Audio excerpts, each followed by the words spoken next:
गुजरात चौकी सिटी कुंजा कांस्टेबल नईम का नौजवान के साथ नारवा सलूक। डीपीओ गुजरात तौसीफ हैदर ने वीडियो वायरल होने पर कांस्टेबल को मुअत्तल करके वाक़े की इंक्वायरी का हुक्म दे दिया।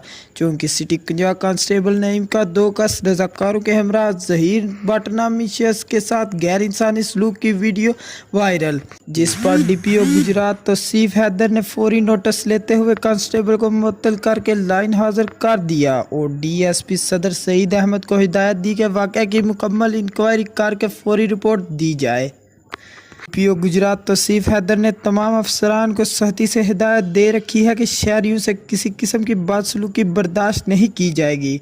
इन्होंने कानून और इख्तियारात से तजावज़ करने वाले अफसरान और मुलाज़मीन के खिलाफ बिला तफरीक महकमाना कार्रवाई की इजाज़त दे दी। हर लम्हा हर खबर शान से